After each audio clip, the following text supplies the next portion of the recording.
আমরা আমাদের গত ক্লাসে একটা নতুন চ্যাপ্টার শুরু করছি, ফান্ডামেন্টাল ম্যাথমেটিক্সের চ্যাপ্টার 8। চ্যাপ্টারের নাম হচ্ছে থিওরি অফ ইকুয়েশন।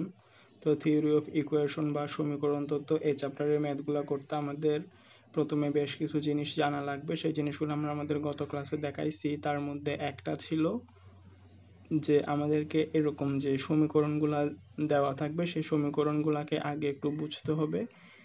আমরা এখানের মধ্যে এই সমীকরণগুলো থেকে আস্তে আস্তে বুঝে বুঝে ম্যাথ করব। যেখানে যেমন কি এখানের মধ্যে থিওরি অফ ইকুয়েশন বা সমীকরণ তত্ত্বের একটা টপিক হচ্ছে নিউটনের সূত্র বা নিউটনের ল। এখানের মধ্যে নিউটনের কিছু সূত্র দেওয়া আছে, এই সূত্রগুলো আমি গত ক্লাসে দেখাইছি। আমাদের এরকম নিউটনের সূত্রের সাহায্যে যখন ম্যাথ করতে বলবে তখন তখন এরকম সমীকরণ দিয়ে বলবে যে S2 S3 S4 এগুলো নির্ণয় করতে। তো এগুলো নির্ণয় করার জন্য আমাদের এখানের মধ্যে নিউটনের সূত্রগুলো লাগবে। এই সূত্রগুলো থেকে আমরা S1 S2 S3 S4 S5 S6 এরকমগুলো বের করব। তবে যে সমীকরণটা দেওয়া থাকবে সেই সমীকরণ থেকে আমরা পি এর মান বের করব। পি এর মান বের করার ক্ষেত্রে আমাদের আগে সমীকরণের মধ্যে যে চলক আছে সেই চলকের পাওয়ারের ক্রমটা ঠিক আছে কিনা দেখতে হবে। পাওয়ারের ক্রম বলতে আমরা এখানের মধ্যে দেখতেছি এক্স এর পাওয়ার আছে 3, তারপরে আছে 2, তারপরে আছে 1, আর এখানে কোনো কিছু নাই, মানে এক্স এর উপর পাওয়ার 0। তাহলে আমাদের এখানে প্রথমে যে সমীকরণটা আছে সেখানের মধ্যে পাওয়ারের ক্রম ঠিক আছে 3 2 1 0। তারপরে সমীকরণের ক্ষেত্রে যদি দেখি তাহলে এখানেও আমরা পাওয়ারের ক্রম ঠিকঠাক আছে দেখতেছি, কারণ এক্স এর পাওয়ার 4 3 2 1 0। হ্যাঁ, কোনো কিছু নাই মানে কত, 0। তারপরে হচ্ছে কিন্তু এখানের মধ্যে বাদ বাকি যে দুইটা সমীকরণ আছে সেখানের মধ্যে আমরা এক্স এর পাওয়ার সমান দেখতেছি না, মানে এক্স এর পাওয়ারের ক্রম সমান নাই। যেমন কি এখানে এক্স টু দি পাওয়ার 5 আছে কিন্তু এক্স টু দি পাওয়ার 4 নাই। হ্যাঁ, 5 4 থাকার কথা কিন্তু 4 নাই। 5 3 2 1 0। তাহলে আমরা যেটা নাই সেটা আমরা বানাই নিব। আমাদের এখানে এক্স টু দি পাওয়ার 4 নাই, তবে চাইলে আমরা এক্স টু দি পাওয়ার 4 বানাই নিতে পারি। তবে তার আগে সহগ হিসেবে একটা 0 গুণ করতে হবে, কারণ কারণ এখানের মধ্যে 0 গুণ করলে এই যে সমীকরণটা দেওয়া আছে সেটার কোনো পরিবর্তন হয় না। তাহলে এখানে আমরা পাওয়ারের ক্রমটা ঠিকঠাক মতো পাইছি, 5 4 3 2 1 0। তারপরে সমীকরণের ক্ষেত্রেও সেম, এখানে একটা সমীকরণ দেওয়া আছে কিন্তু সেই সমীকরণের মধ্যে এক্স এর পাওয়ার যেটা সেই পাওয়ারের ক্রমটা ঠিক নাই। যেমন কি এখানে 6, এখানে আছে 8, 8 এর পরে 7 থাকার কথা তবে 7 নাই। 8 6 5 4 নাই, 3 2 1 0। তো আমরা যেগুলো নাই সেগুলো 0 দিয়ে গুণ করে বানাই নিতে পারি, কারণ এখানে 0 দিয়ে গুণ করলে এখানে যে সমীকরণটা দেওয়া আছে সেটার কোনো পরিবর্তন হয় না। তাহলে আমরা এখানে 0 দিয়ে গুণ করে এক্সট্রা করে পাওয়ার নিয়ে আসছি। যেমন কি এবারে পাওয়ারের ক্রম ঠিক আছে 8 7 6 5 4 3 2 1 0। এখানে এক্স এর পাওয়ার কোনো কিছু নাই মানে কত, 0 আছে, কারণ কোনো কিছুর উপর পাওয়ার 0 মানে হচ্ছে 1। তো আমাদের এখানে যে নিউটনের সূত্র আছে সেগুলো থেকে তো আমরা এস এর মান বের করব। তো পি এর মান বের করতে হলে যে সমীকরণটা দেওয়া আছে সেই সমীকরণ লাগবে। যেমন কি এখানে P1 P2 P3 P4। হ্যাঁ, আমরা জানি এটা হচ্ছে আমাদের প্রথম পদ, এটা হচ্ছে সেকেন্ড পদ, এটা 3 নাম্বার পদ, এটা হচ্ছে 4 নাম্বার পদ। তাহলে আমরা যখন P1 এর মান বের করব তখন প্রথম পদ বাদ দিয়ে সেকেন্ড পদের সহগটা হবে P1। যদি আমরা প্লাস থাকে তাহলে শুধু সহগটা নিব, আর যদি মাইনাস থাকে তাহলে চিহ্ন সহ সহগটা নিব।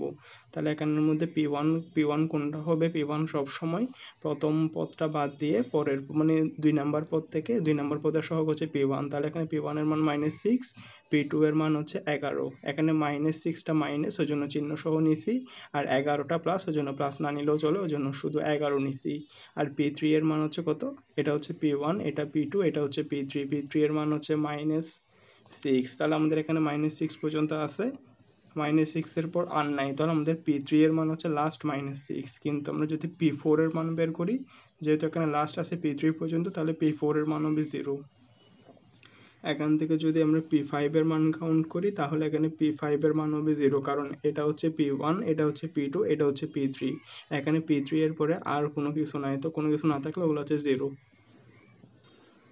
তারপরে যদি আমরা 2 নম্বর সমীকরণে দেখি তাহলে P1 কোনটা হবে, P1 হচ্ছে প্রথম পদ বাদ দিয়ে সেকেন্ড পদের সহগটা হবে P1। তাহলে এখানে P1 এর মান -1, P2 এর মান -7, P3 এর মান 1, P4 এর মান হচ্ছে 6। এখানে 6 এর পরে আর কোনো কিছু নাই, তাহলে P4 ই লাস্ট।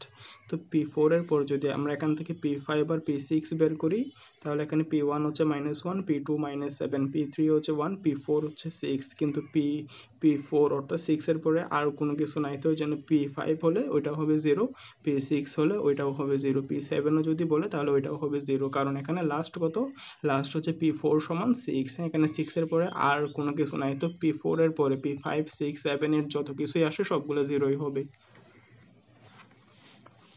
কিন্তু আমরা ঠিক এরকম সমীকরণের ক্ষেত্রে আমরা বলছিলাম যে আমাদের এখানে পাওয়ারের ক্রম ঠিক আছে কিনা দেখতে, কারণ আমাদের পি এর মান বের করতে হলে অবশ্যই পাওয়ারের ক্রমটা ঠিক থাকতে হবে। তো আমাদের নিউটনের সূত্রের মধ্যে যতটুকু বোঝানো দরকার আমি মোটামুটি ততটুকু বুঝাইছি। এবার একটা ম্যাথ আসছে, আমরা ম্যাথটা করি। এটা হচ্ছে আমার বইয়ের এক্সাম্পল 14, কারণ আমরা এখানের মধ্যে কেউ নতুন বই অথবা কেউ পুরাতন বই ইউজ করি, অথবা এক একজন এক এক রাইটারের বই ইউজ করি, তো এখানের মধ্যে এক্সাম্পল নাম্বার নাও মিলতে পারে, তবে ম্যাথ মিলবে। হ্যাঁ, আপনারা আসলে প্রশ্নটা মিলাইয়েন, এক্সাম্পল নাম্বার নাও মিলতে পারে। তাহলে আমরা এখানের মধ্যে যখন একটা সমীকরণ দেখব তখন আমরা কি করব, তখন আমরা চেষ্টা করব যে আমাদের প্রথম কাজ হচ্ছে সমীকরণের সহগগুলা কিরকম দেখা। হ্যাঁ, মানে সমীকরণের যে চলক আছে চলকের পাওয়ারের ক্রম ঠিক আছে কিনা দেখা। আমরা এখানে যদি দেখি তাহলে x এর পাওয়ার কত থেকে শুরু, 4 4 3 2 1 0, তার মানে এখানে যে চলকের পাওয়ারের ক্রম ঠিক আছে, তাহলে এখানে আর এক্সট্রা করে কোনো কিছু জিরো দিয়ে আনার দরকার নাই। তাহলে আমাদের এখানের মধ্যে একটা সমীকরণ দিয়ে বলছে এখান থেকে S4 আর S6 নির্ণয় করতে। তো এরকম S রিলেটেড যে ম্যাথগুলো আছে ওগুলো হচ্ছে নিউটনের সূত্রে সাহায্য করে। তাহলে এখানের মধ্যে আমরা P1 এর মান কিরকম লিখবো, P1 এর মান হচ্ছে প্রথম পদটা বাদ দিয়ে দ্বিতীয় পদের সহগ হচ্ছে P1, তাহলে P1 এর মান হচ্ছে -1, P2 এর মান হচ্ছে -7, P3 এর মান হচ্ছে 1, P4 এর মান হচ্ছে 6। তা আমাদেরকে এখানে কি বলছে, আমাদেরকে এখানের মধ্যে বলছে S4 আর S6 নির্ণয় করতে। যেহেতু আমাদেরকে S6 নির্ণয় করতে বলছে, কিন্তু আমরা এখানে পেয়েছি P4 পর্যন্ত, তাহলে আমাদের S6 নির্ণয় করতে বললে P5ও থাকবে, P6ও থাকবে। যদি আমাদেরকে এখানে S4 নির্ণয় করতে বলতো শুধু, তাহলে আমরা এখানে P4 পর্যন্ত এসে থেমে গেলেও চলতো, কিন্তু আমাদের এখানে S6 পর্যন্ত বলছে, তাহলে S6 থাকলে P6ও থাকবে, তাহলে P6 লাগলে তো P5ও লাগবে, তো ওই জন্য লাস্ট হচ্ছে এখানে P4 সমান 6, তাহলে ওই জন্য P5 সমান হবে 0, P6 সমান হবে 0। তাহলে আমরা যদি এখন নিউটনের সূত্রের সাহায্যে S1 নির্ণয় করি, তাহলে হচ্ছে আমরা জানি সূত্রটা হচ্ছে S1 প্লাস P1 সমান 0। S1 এর মান তো বের করতে হবে, P1 এর মান হচ্ছে -1। তাহলে আমরা S1 এর মান কত পাইছি, S1 এর মান পাইছি 1। এখন যদি আমরা S2 নির্ণয় করি তাহলে হচ্ছে নিউটনের সূত্রের সাহায্যে এটা হচ্ছে S2 plus S1 P1 plus 2P2 সমান 0। S2 এর মান বের করতে হবে, S1 এর মান হচ্ছে 1, P1 এর মান -1 আর P2 এর মান হচ্ছে -7।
তাহলে আমাদেরকে এখানে প্রশ্ন দিয়ে কি বলছিল, আমাদেরকে এখানে একটা সমীকরণ দিছে, সমীকরণ দিয়ে বলছে এই সমীকরণ থেকে S4 এবং S6 এর মান নির্ণয় করতে। তাহলে আমি আসলে মানগুলো কেমনে নির্ণয় করে সেগুলো আমি এখানে দেখাইছি। এখানে দেখানোর পরে আমি দেখতেছি S1 হ্যাঁ, এখানে আরেকটা কথা বলিনি, যেমন কি আমাদেরকে এখানে বলছে S4 আর S6 নির্ণয় করতে। আমরা এখানে লাস্ট কোনটা, আমাদের এখানে লাস্ট দেখতেছি আমরা S6 নির্ণয় করতে বলছে। তাহলে S6 নির্ণয় করতে হলে S1 থেকে S5 পর্যন্ত নির্ণয় করে তারপরে S5 এর সাহায্যে S6 নির্ণয় করতে হবে। হ্যাঁ, আমাদেরকে এখানে যদি S4 নির্ণয় করতে বলতো তাহলে আমাদেরকে S1 S2 S3 নির্ণয় করে তারপর S3 এর সাহায্যে S4 নির্ণয় করতে হতো। তাহলে আমাদেরকে এখানে S4 আর S6 নির্ণয় করতে বলছে। আমাদের S4 এর অ্যান্সার কত? S4 এর অ্যান্সার হচ্ছে 99।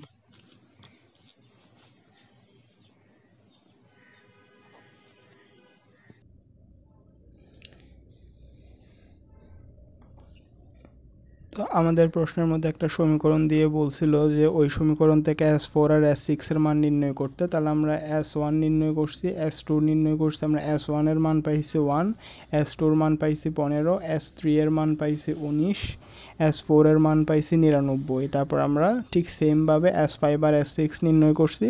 S5 এর মান হচ্ছে 211 আর হচ্ছে ফাইনালি অ্যান্সার যেটা চাইছে S6 এর মান হচ্ছে 795। এটাই হচ্ছে আমাদের ম্যাথের অ্যান্সার।